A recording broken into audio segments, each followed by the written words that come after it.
Hey everybody, it's IronObie and I'm back. How do I even start this video? Because I've already started it 3 times and I've lost the audio each time. But it's allowed me to think about the SonyXBungie deal since I've had to basically lost the audio and had to start over 4 times.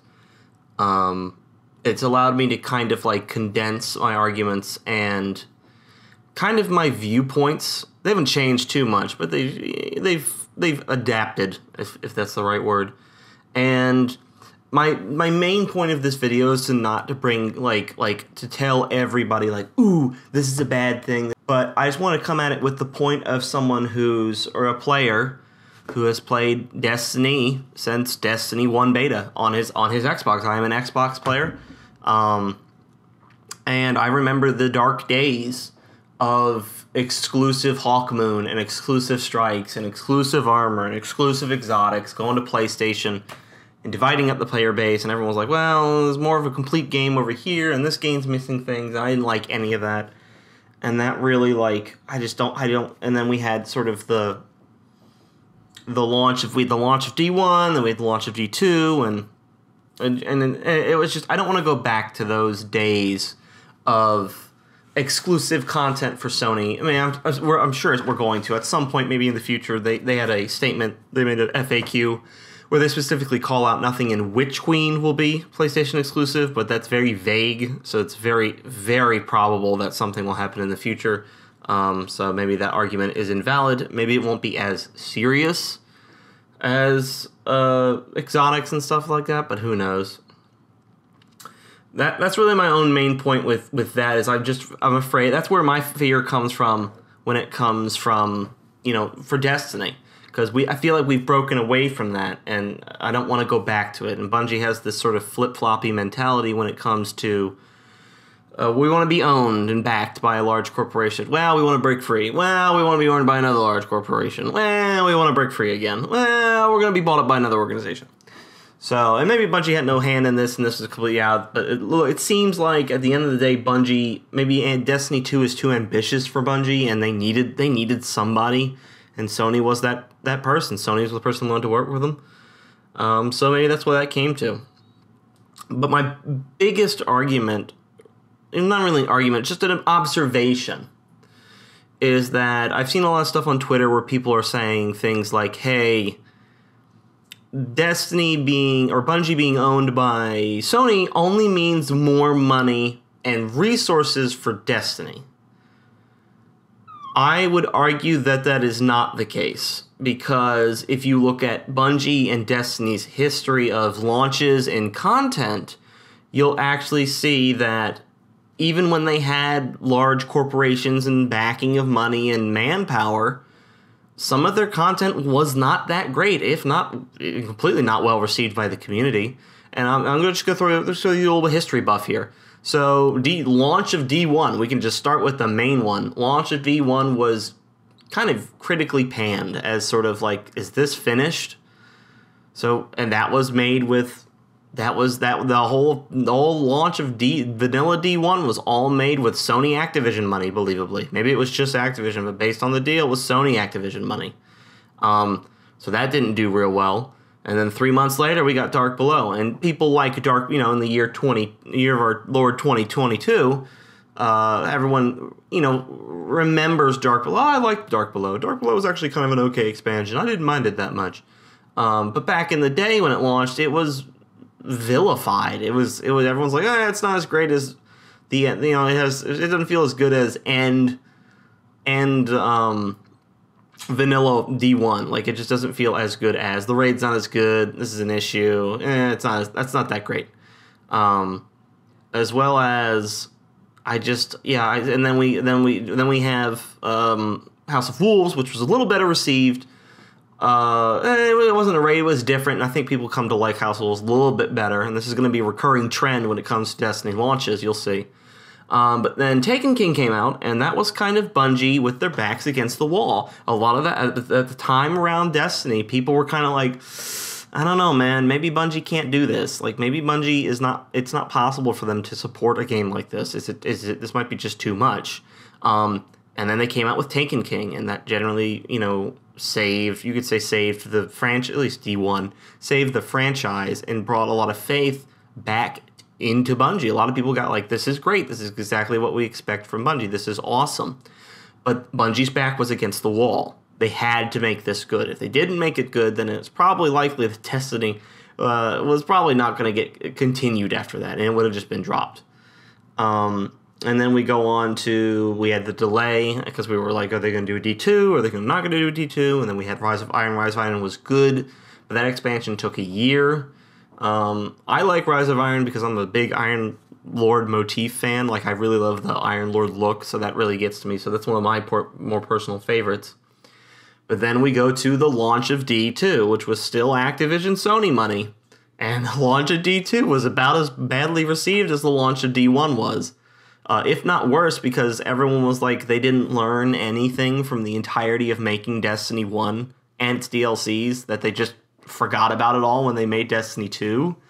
And you could argue that's an Activision crunch thing, and they just kind of, hey, we need to get out a sequel like every 3 years, and that wasn't feasible for Bungie or whatever. But that was launched and was severely hated by the community. And then there were calls to like, you gotta fix this game within 3 months. When the next DLC, the first DLC comes out for D2, it better fix everything, which was unrealistic on the community's part, by the way. They're like, they fix all the problems that D2 had at launch in 3 months, like, please.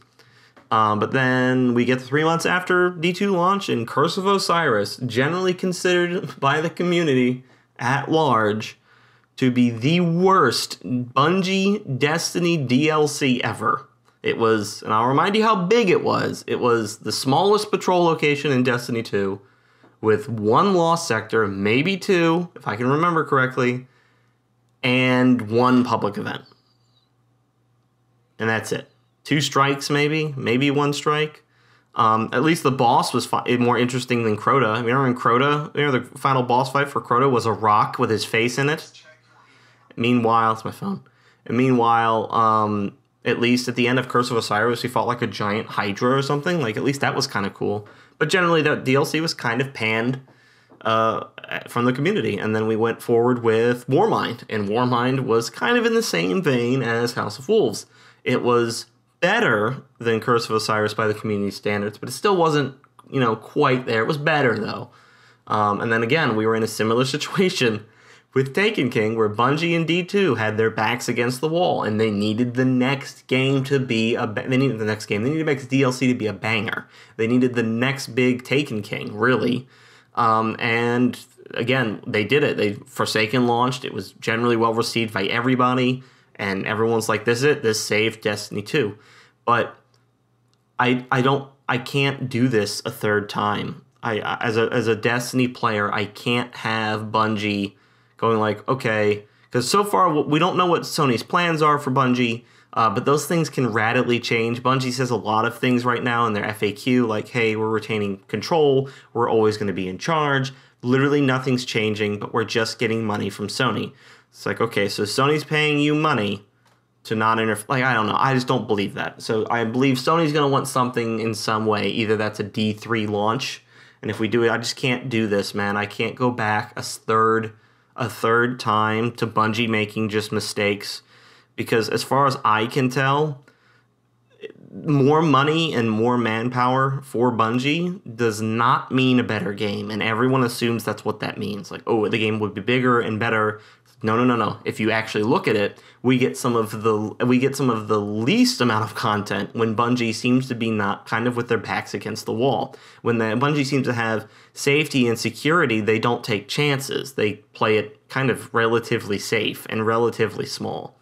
I just don't want to see. I don't want to go back to launch D1. I don't want to go back to launch D2. These kind of make and break situations. I'm tired of Bungie consistently having these make or break points when it comes to Bungie or Destiny DLC. I'm just tired. It's exhausting. And I don't even work there. I can't imagine working there and you have to do all that. But unfortunately, it seems like that's where their best content comes through. It's when they have to, they really have to own up. And so when they went independent a second time, I was confident. I was like, okay, well, now they don't have this money, which means everything they do is going to have to be on par. It's all on them now. They have to make this excellent.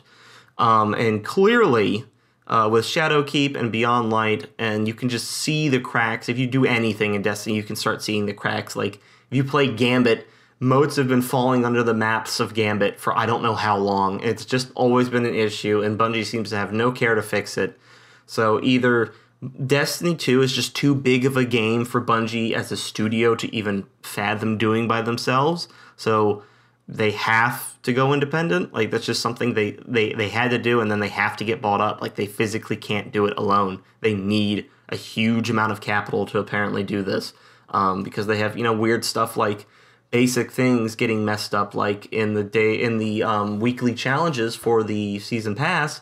You had instances where instead of saying, the text would say, get scorn kills, but what they actually meant was taken kills or get taken kills, and what it actually worked was get scorn kills, and like the proofreading's not coming through okay. And so I don't know, man. I'm already really worried about Witch Queen, and hopefully that doesn't come out and like we get to the final boss room and Savathun, there's no Savathun in the game because Bungie's like, oh, sorry, due to a coding error, we somehow shipped Witch Queen without the Witch Queen in the game. It's like, okay, thanks, Bungie. So I don't know. I'm a lot of people on Twitter are like, I'm cautiously optimistic. I'm optimistic. I see nothing but gold stars for this. I don't. As a Xbox Destiny 2, longtime Xbox Destiny 2 player, I see only Sony, and I see a PlayStation, and I see exclusive strikes, and I see exclusive exotics, and I see exclusive armor, and what's next? Exclusive raids, exclusive dungeons, like the plot. And what does this mean? If they're going to be funded by Sony, does that mean the Eververse is now going to go away because now they don't need it? No, they're still going to use the Eververse to pump out that money because they want to make more money. They're never not going to not want to make more money. So that would be maybe the one good thing that would come out of this deal for me, is if literally they're like, we have all the Sony money now, so we don't even need the Eververse. So we're just going to dump all the Eververse stuff into the game. It's just going to be splintered. It's going to be sprinkled throughout everything. And you can find it in Strikes, Crucible, Gambit, wherever you want to go, Patrols, whatever. You can find it everywhere because there's a lot of stuff in the Eververse. So there'll be a lot of content for people to earn. Or turn them into quests, make them interesting, maybe make interesting ornament quests for exotic weapons. But that's not going to happen. So that would be the one thing that I would hope would happen, but it won't. But again, I'm not trying to scare everybody. I'm just trying to put out the argument that just because Bungie has the backing and the resources due to their history does not mean that we are going to get a larger and better product.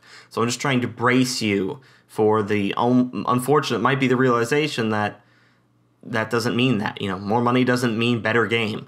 I want it to be. No one more than me would like Bungie to have enough money to fix all the issues that plague Destiny 2, like moats falling under the ground, misspelling, things like just basic stuff not working, their engram token reputation system. I would love all of it to be fixed. No one more than me wants Bungie to have a huge amount of money. Literally nobody. And I wouldn't even be happy if Xbox bought Destiny 2. I just want them to have money. I need some sort of large shadow government. They got all this 10-cent money, and I guess nothing happened with it. Or we don't know what's happening with it. They're developing some other game. But, which I guess is maybe owned by Sony. I don't know how that works now. But anyway, this has just been my Destiny Xbox player ramble. And I really hope that we don't see the returns of exotic. I mean, we probably will, but I really hope we don't see the return of exclusive exotics, armor, strikes, God forbid, raids, dungeons. I can't even imagine. With crossplay being a thing, I imagine that won't happen severely. So hopefully Bungie sticks to their guns and their FAQ where they're saying all this stuff is nothing's going to be exclusive. We still retain control. Nothing's going to change. Let's just say that the Destiny community is going to hold you to that, Bungie. So you better be ready to put your dukes up, man, if you're lying, because the Destiny community swings hard, man. And I don't know if you're going to be able to block the fury of blows if you mess this up a third time with either Destiny 3 or whatever happens after Witch Queen. All right, guys. I've been IronObie. Thanks for watching the video. I'll see you guys next time.